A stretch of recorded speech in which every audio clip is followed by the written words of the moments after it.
les fiches, t'as le programme, t'es une quiche. Pas de problème, Paul Math, Parnac, c'est des maths en poème. Le bac c'est le totem, X c'est gratos, fin des notes locos, matos locos. Des maths pour les costauds, taf du costro. On se retrouve pour le troisième exercice sur la partie 3 formes. On va cette fois apprendre à passer de la forme développée à la forme canonique. Alors c'est là la technique la plus difficile. Il faut prendre l'habitude de le faire. Je vais vous donner quelques astuces pour toujours bien vous en sortir.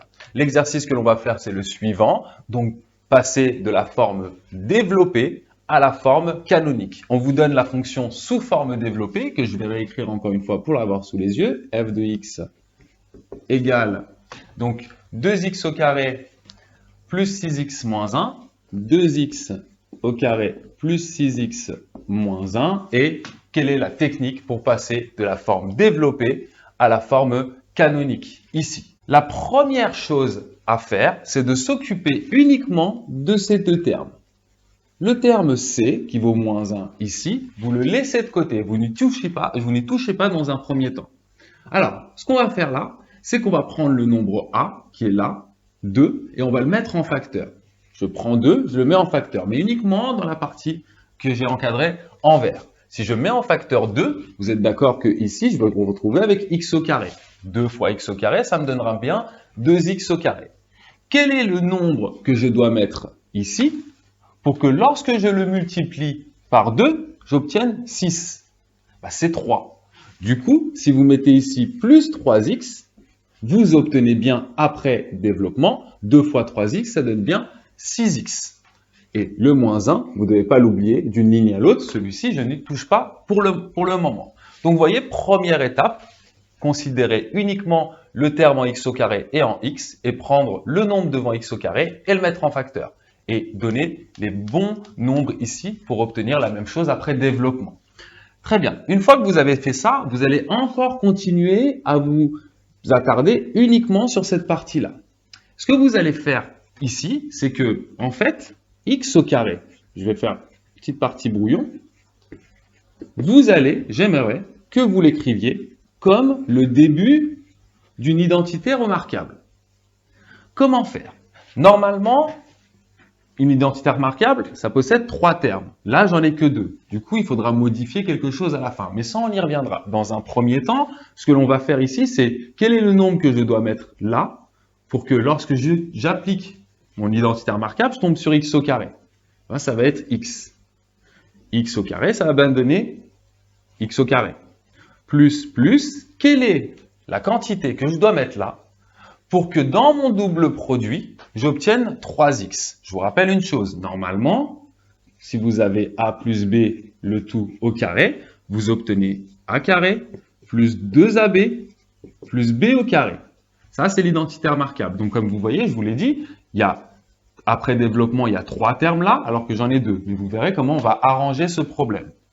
Alors, ici, cette quantité-là, c'est le double produit. Donc, il faut que x fois le nombre qui est là, fois 2, vous donne 3x.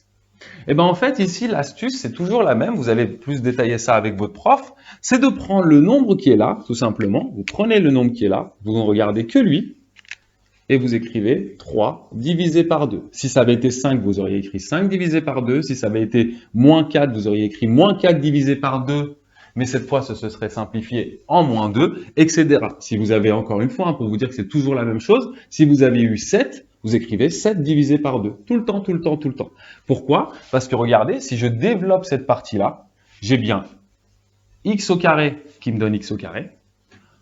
Et regardez le double produit, 2 fois la valeur de a, la valeur de b, 3 demi. Et ça me donne quoi? Les 2, en fait, c'est pour ça qu'en fait, il suffit toujours de diviser par 2. Les 2 vont se simplifier et il me restera évidemment plus que 3x. D'accord? Donc, ça et ça, c'est presque pareil. Pourquoi? Parce qu'on a en plus un dernier terme, comme je vous ai dit depuis tout à l'heure, il y a un troisième terme qui apparaît si vous effectuez le développement de votre identité remarquable ici. Vous avez 3 termes alors que moi, j'en ai 2. Quel est le troisième terme qui va apparaître? Alors, Pareil, regardez, je vais effacer ça. Je m'écarte 2 secondes si vous avez besoin de prendre des notes et mettre pause. Donc regardez ici, je vais prendre cette identité remarquable là. Je vais la développer.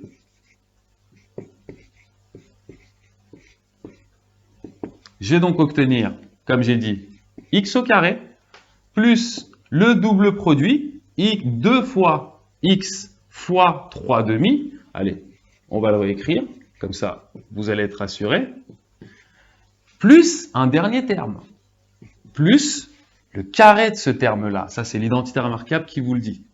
3/2, le tout au carré. Vous obtenez donc x au carré, plus, là, comme tout à l'heure, les deux s'en vont, il me reste bien que 3x. Là, je suis content, regardez, j'ai exactement la même chose. Sauf que ça et ça, ce n'est pas égal exactement, puisqu'il y a ce terme-là qui apparaît, ce terme-là qui vaut 9/4.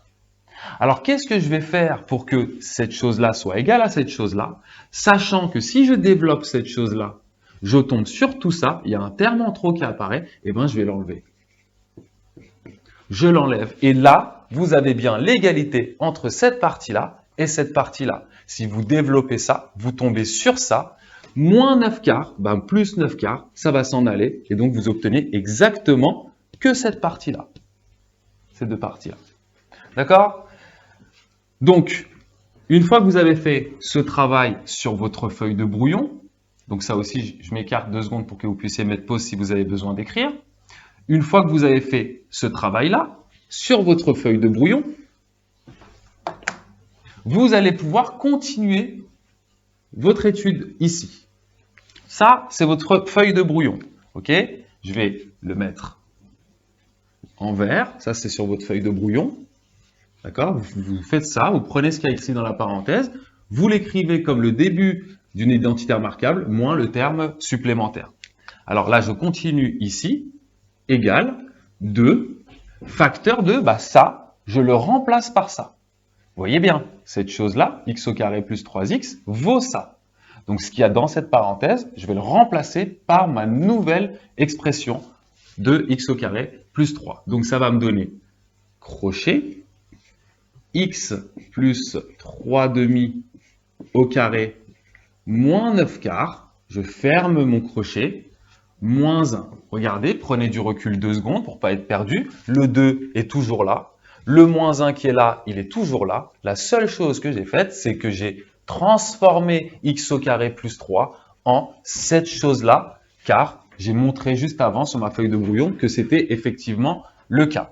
Une fois que vous avez fait ça, c'est pas encore terminé, il va falloir maintenant, regardez la forme canonique, comment elle s'écrit. A, j'ai bien mon A, facteur de une parenthèse au carré, plus bêta. Sauf que là, vous voyez que ça ne s'écrit pas, c'est pas encore écrit sous la bonne forme. Du coup, vous allez prendre votre 2 qui est là. Vous allez l'envoyer ici devant. Et vous allez l'envoyer sur l'autre terme aussi. Attention à ne pas vous faire avoir. Le 2, il va juste devant la parenthèse. Il ne va pas encore à l'intérieur. Il ne peut pas aller à l'intérieur. Il y a un carré ici. Du coup, vous allez obtenir quoi? Vous allez obtenir 2 parenthèses x plus 3/2 au carré. J'ai envoyé mon 2 devant la parenthèse. J'envoie mon 2 ici. Ça donne quoi? 2 fois moins 9/4. Je peux l'écrire là si vous avez besoin. 2 fois moins 9/4. Ça, on est niveau collège. Le 2 et le 4 vont se simplifier. Il va rester plus que moins 9/2. Donc ici, je vais obtenir moins 9/2 après avoir envoyé mon 2 sur ce terme-là. Mon moins 1 qui est toujours ici. Là, j'y suis presque. Je commence de plus en plus à m'approcher de la forme canonique. J'ai bien mon A, x moins alpha. Ici, ne vous faites pas avoir, je vous l'ai dit dans la vidéo précédente. Alpha vaut moins 3/2. D'accord? C'est le petit piège dont je vous ai parlé à la vidéo précédente. Il me reste juste à regrouper ces deux termes, à réduire, à faire l'opération pour obtenir la valeur de bêta. Et tout simplement, ça se fait de tête. X plus 3/2 au carré, moins 9/2 moins 1. Ici, je dois mettre sur le même dénominateur pour pouvoir ajouter ces deux termes. Ça me fait moins 2 sur 2. Moins 9 moins 2, ça fait moins 11 sur 2. Et là, regardez, vous avez votre forme canonique. Vous avez le A. Vous avez le alpha qui est caché. Il vaut moins 3/2 pour pouvoir avoir moins alpha ici. et votre valeur de bêta ici vaut moins 11 demi. Donc voilà, je m'écarte. C'est un peu plus, pour que vous puissiez remplir votre fiche, c'est un peu plus technique que les autres calculs à faire. Vous vous entraînez, la méthode est toujours la même, toujours. Il faut juste faire attention aux différentes étapes. Donc je compte sur vous pour revoir la vidéo point par point pour pouvoir maîtriser ça et obtenir les points au contrôle parce que ça vaut des points cette chose-là.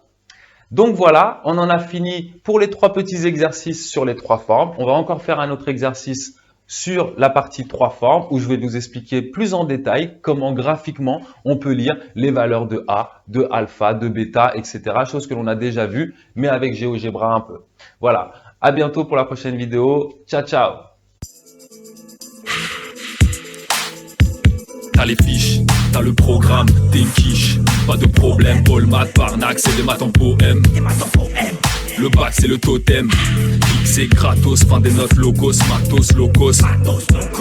Des maths pour les costauds, taf du costro.